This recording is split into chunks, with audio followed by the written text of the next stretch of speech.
Franz Ferdinand's car passed the second gang member, but he couldn't get his grenade out of his pocket in time, and the royal party drove on. The third one managed to throw his grenade, but it bounced off the roof of the Archduke's vehicle and blew up the car behind. Two more of these incompetent killers lost their nerve and ran away. The last member of the gang, 19-year-old Gavrilo Princip, was really upset that their mission had failed, so he went off to a nearby cafe for a nice cup of coffee. But just as he was biting into his cinnamon and apple pastry— we don't actually know that Gavrilo had a cinnamon and apple pastry, but it makes the whole scene a bit more dramatic, doesn't it? The Archduke's car pulled up right beside him. Gavrilo jumped out of his seat, fired his gun at the Archduke and his wife, and shot them dead.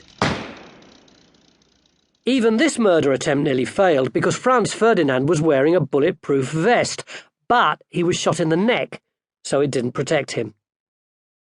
Even though Franz Ferdinand's murder was horrific, who would have thought it would lead to the death of millions of people?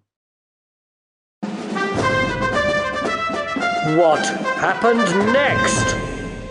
The leaders of the Austro-Hungarian Empire were furious that some pipsqueak Serbian had bumped off the heir to their throne, so they declared war on Serbia. But it didn't stop there.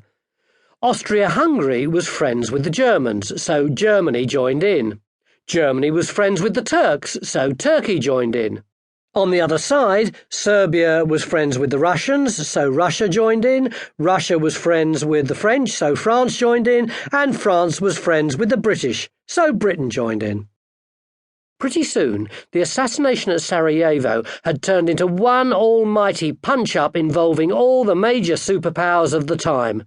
On one side were the Central Powers, including Austria-Hungary, Germany and Turkey. On the other were the Allies, including Britain, Russia and France. The best of friends.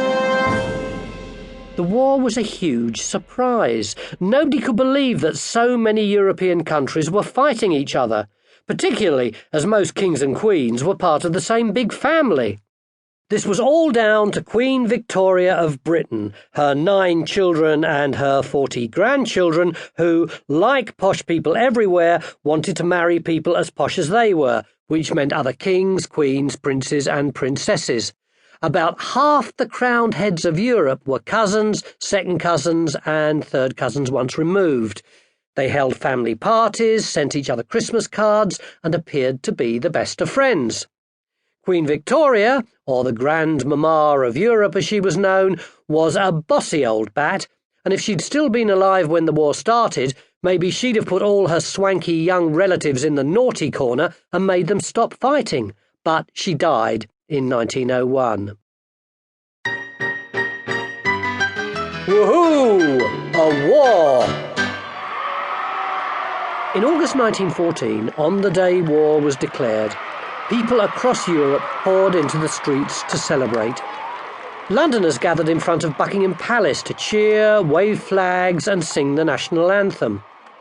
It might sound totally bonkers to you and me, but to many people at the time, the war seemed a jolly good idea.